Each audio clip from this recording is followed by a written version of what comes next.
வணக்கம். இப்போ நீங்க உலக வரைபடத்தை பார்த்தீங்கன்னா, உங்க கண்கள் நேரா மத்திய கிழக்கு நோக்கி தான் போகும். இன்னைக்கு தேதி பிப்ரவரி 24, 2026. ஆமாம். கடந்த சில வாரங்களாவே செய்திகள பார்க்கும்போது, ஒரு மிகப்பெரிய போர் வெடிக்கப் போகுதோ அப்படிங்கிற ஒரு பதற்றத்த நீங்க நிச்சயமா உணர்ந்திருப்பீங்க. கண்டிப்பா. அமெரிக்காவுக்கும் ஈரானுக்கும் இடையிலான இந்த பல தசாப்த கால பகைமை இப்போ அதோட உச்சகட்டத்தை எட்டியிருக்கு. நேத்து ராத்திரி நான் மிடில் ஈஸ்ட் இன்ஸ்டிடியூட் வெளியிட்ட சில ஆய்வறிக்கைகளை படிச்சிட்டு இருந்தேன். அது மட்டும் இல்லாம ஐஐஎஸ்எஸ், பிஐஆர் சண்ட மாதிரியான சர்வதேச பாதுகாப்பு சிந்தனை குழுக்களோட தரவுகளையும் நம்ம பார்க்க வேண்டியிருக்கு. எக்ஸாக்ட்லி. இது எல்லாம் through line the rest is history மாதிரியான வரலாற்று ஆவணங்களோட இணைச்சு பார்க்கும்போது ஒரு பெரிய கேள்வி வருது. அதாவது, நாம இப்போ ஒரு உலகப் போரின் விளிம்புல நிக்கிறோமா, இல்ல அமைதிக்கான ஒரு புதிய வாசல்ல இருக்குமா? அதுதான் இன்னைக்கு நாம அலச போற முக்கிய விஷயம். ஆனா, நெறைய பேருக்கு இது ஏதோ 2 நாடுகளுக்கு இடையிலான பிரச்சனை. இதனால நமக்கு என்ன பாதிப்புன்னு தோணலாம். உண்மைதான். நீங்க இப்போ வேலைக்கு போயிட்டு இருக்கலாம், இல்ல வீட்ல ஓய்வெடுத்துட்டு இருக்கலாம். அமெரிக்காவும் ஈரானும் எங்கேயோ முட்டிக்கொள்றாங்க. இது என் வாழ்க்கையை எப்படி பாதிக்கும்னு நீங்க நினைக்கலாம். ஆனா, இதுக்கும் உங்க அன்றாட வாழ்க்கைக்கும் நேரடி தொடர்பு இருக்கு. ஆமாம்.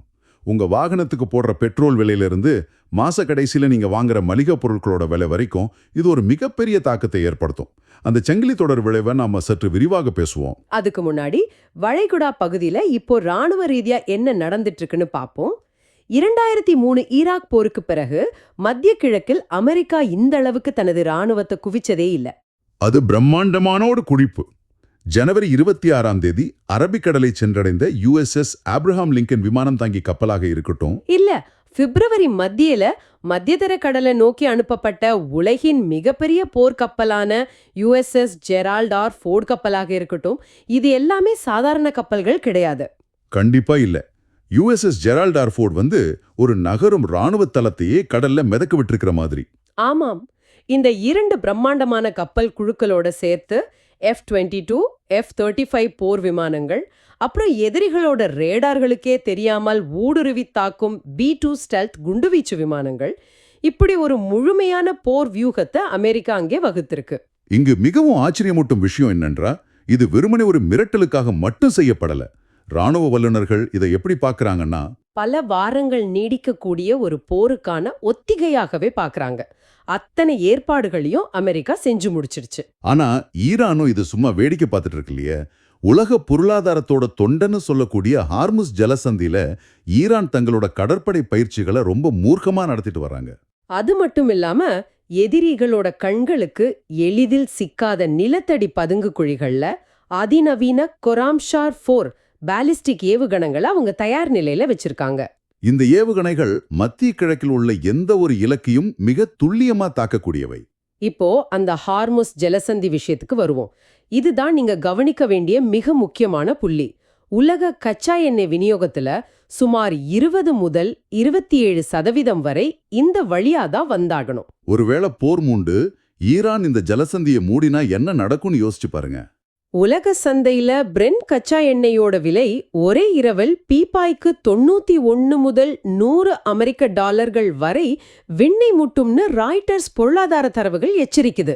அதாவது, நீங்க வண்டிக்கு போடுற எரிபொருள் விலை பல மடங்கு உயரும். கச்சா எண்ணெய் விலை உயர்ந்தால் போக்குவரத்து செலவு உயரும். ஆமாம், போக்குவரத்து செலவு உயர்ந்தா அத்தியாவசிய பொருட்களோட விலையும் தாறுமாறா ஏறும். உலகளாவிய பணவீக்கம் கட்டுக்கடங்காம போகும். இந்த போரோட வெப்பம் நேரடியாக உங்க வீட்டு சமையல் அறையை தாக்குங்கிறது தான் இது. இப்போ விஷயம் நிஜமாவே சுவாரஸ்யமாகுது. ஏன்னா, இந்த ராணுவ பத்திரம் திடீர்னு நேத்து முளைச்சதில்ல. தற்போதைய இந்த சூழலை புரிந்து கொள்ள நாம கடந்த ஆண்டு ஜூன் 2025க்கு போகணும். ஆமாம், ஆபரேஷன் மிட்நைட் ஹேமர் மற்றும் ஆபரேஷன் ரைசிங் லயன். எக்ஸாக்ட்லி. அமெரிக்காவும் இஸ்ரேலும் இணைந்து ஈரானோட அணு உலைகள் மீது நடத்தின நேரடி தாக்குதல்கள் தான் இந்த ஒட்டுமொத்த நெருக்கடிக்கும் ஆணிவேர். ஈரானோட போர்ட்டோ, நடான்ஸ் மற்றும் இஸ்ஃபஹான் ஆகிய இடங்கள்ல உள்ள அணுசக்தி மையங்களை குறிவச்சு இது நடந்துச்சு. அந்த தாக்குதல்களோட தொழில்நுட்ப விவரங்களை படிக்கும்போது நிஜமாவே பிரமிப்பா இருந்துச்சு. ஈரானோட அணு உலைகள் சாதாரணமா இல்ல. பல அடி ஆழத்துல மலைகளுக்கு அடியிலும் மிக உறுதியான கான்கிரீட் சுவர்களுக்கு பின்னாலும் மறைச்சு வச்சிருந்துச்சு.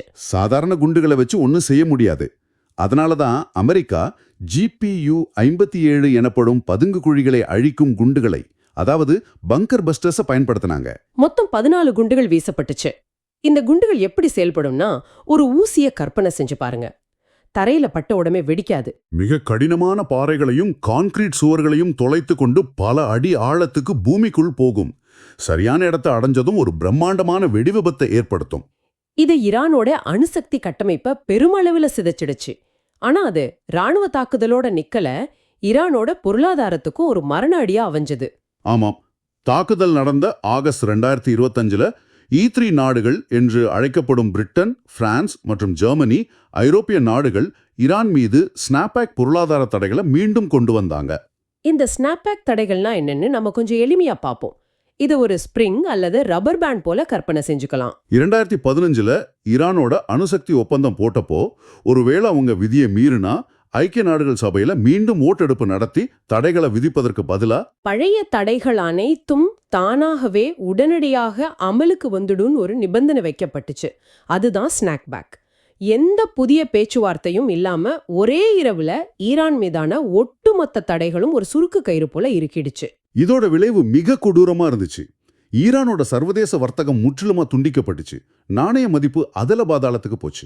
ஈரானிய மக்கள் தங்களோட அன்றாட உணவுக்காகவும் அடிப்படை தேவைகளுக்காகவும் கூட திண்டாடுற ஒரு மிக மோசமான பொருளாதார வீழ்ச்சி இது. இதோட நேரடி வெளிப்பாடுதான் இப்போ 2026 ஜனவரி மற்றும் பிப்ரவரி மாதங்கள்ல நாம பார்க்குற ஈரானிய மக்கள் போராட்டங்கள். ஒரு பக்கம் வெளிநாடுகளோட ராணுவ அச்சுறுத்தல், மறுபக்கம் சொந்த மக்களோட கிளர்ச்சி. அல் ஜசீரா மற்றும் பிற கள ஊடகங்களோட தகவல் படி அரசாங்கத்தோட கடுமையான ஒடுக்குமுறையால ஆயிரக்கணக்கான மக்கள் உயிரிழந்திருக்காங்க. மக்கள் தங்களுக்குள் ஒருங்கிணைவதை தடுக்கிறதுக்காக நாடு முழுவதுமே இணைய சேவையை அரசாங்கம் முற்றிலுமாக முடக்கி வச்சிருக்காங்க. ஈரான் அரசு இப்போ 2 நெருப்புக்கு நடுவுல சிக்கியிருக்கு. இதை ஒரு பரந்த கண்ணோட்டத்துல நாம பொருத்தி பார்த்தால் ஈரானோட தற்போதைய அரசை நிபுணர்கள் ஒரு ஜாம்பி ரெஜீம் அப்படின்னு சொல்றாங்க. அதாவது உயிரற்ற ஆனா பலாத்காரத்தால் இயங்கும் ஒரு ஆட்சி. மக்களிடம் எந்த தார்மீக அங்கீகாரமும் இப்போ அரசுக்கு இல்ல. ராணுவம் மற்றும் காவல்துறையின் பலத்தால மட்டுமே தங்களை தாங்கி பிடிச்சிட்டு நிக்கிறாங்க. இதுல ஒரு மிகப்பெரிய வரலாற்று முரண்பாடு இருப்பதை தி ரெஸ்ட் இஸ் ஹிஸ்டரி மாதிரியான ஆவணங்கள் சுட்டிக்காட்டுது. 1979 ஈரானில் இஸ்லாமிய புரட்சி நடந்தப்போ இதே ஈரானிய மக்கள் தான் வீதிக்கு வந்து தங்களை ஆண்ட ஷா மன்னரை நாட்டை விட்டே விரட்டி அடிச்சாங்க. ஆனா இப்போ 47 ஆண்டுகள் கழிச்சு அதே ஈரானிய வீதிகள்ல போராடும் இளைய தலைமுறையினர் ஷா நீடூழி வாழுங்கள் அப்படின்னு முழக்கமிடுறாங்க.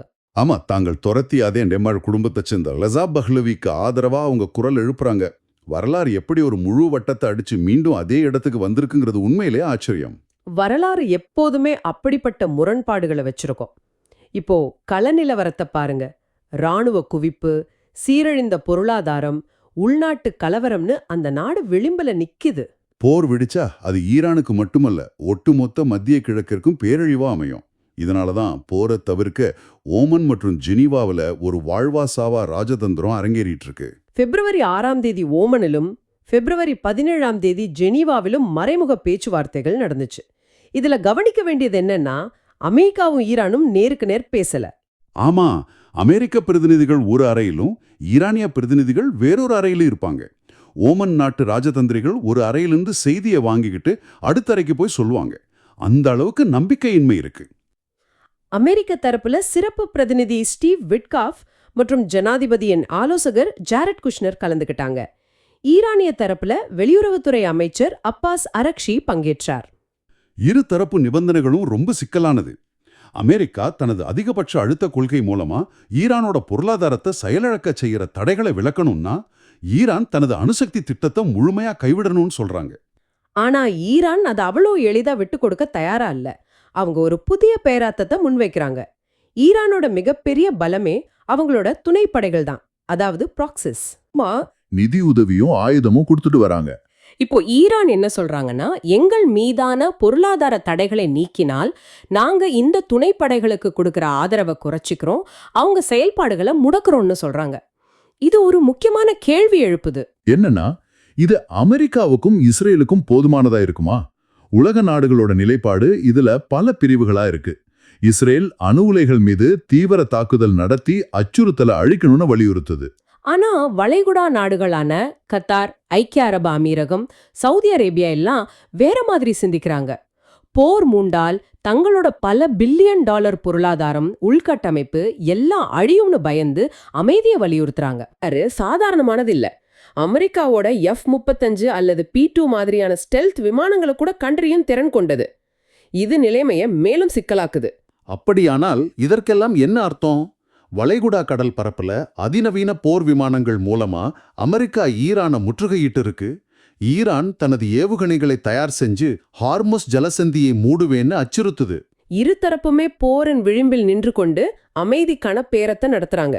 எந்த பக்கமும் சாய்ந்து விடக்கூடிய ஒரு தராசு தட்டுல தான் இன்றைய உலக அரசியல் இருக்கு. ஆமா. ஆனா அந்த அலசலை நிறைவு செய்யறதுக்கு முன்னாடி இது தொடர்பா ஒரு ஆழமான கோணத்தை நாம யோசிக்கணும். ஒருவேளை அமெரிக்காவோட பிரம்மாண்டமான ராணுவ தாக்குதல் அச்சுறுத்தலுக்கு பயந்து ஈரான் என்று ஒரு அமைதி ஒப்பந்தத்துல கையெழுத்திட்டாலும் அது நிரந்தர அமைதியை தருமா? அது ஒரு மிக சிறந்த கேள்வி. 1953ஆம் ஆண்டு ஜனநாயக முறையில தேர்ந்தெடுக்கப்பட்ட ஈரானிய பிரதமர் மொசாடெக்கை ஒரு சதி மூலமா அமெரிக்காவும் பிரிட்டனும் இணைஞ்சு வீழ்த்துனாங்க. அங்கிருந்து தான் கசப்புணர்வு தொடங்குச்சு. அதுக்கப்புறம் 1979 இஸ்லாமிய புரட்சியின் போது ஈரானில் உள்ள அமெரிக்க தூதரகம் முற்றுகையிடப்பட்டு பிணை கைதிகள் விவகாரம் நடந்துச்சு. கடந்த 70 வருஷமா இரு நாடுகளுக்கும் இடையே ஊறிப்போயிருக்கும் இந்த ஆழமான வரலாற்று காயங்களையும் அவநம்பிக்கைகளையும் இப்போ போடுற ஒரு கட்டாய ஒப்பந்தம் குணப்படுத்துமா? அல்லது எதிர்காலத்துல நடக்கப் போகும் இதைவிட ஒரு பேரழிவுக்கான தற்காலிக இடைவேளைதானா இது? நீங்க இதை பற்றி சிந்தித்துக் கொண்டே உங்க அன்றாட வேலைகளுக்கு திரும்பலாம். மீண்டும் ஒரு மிகச்சிறந்த தலைப்போடு மற்றொரு ஆழ்ந்த அலசலில் உங்களை சந்திக்கிறோம். நன்றி. நன்றி.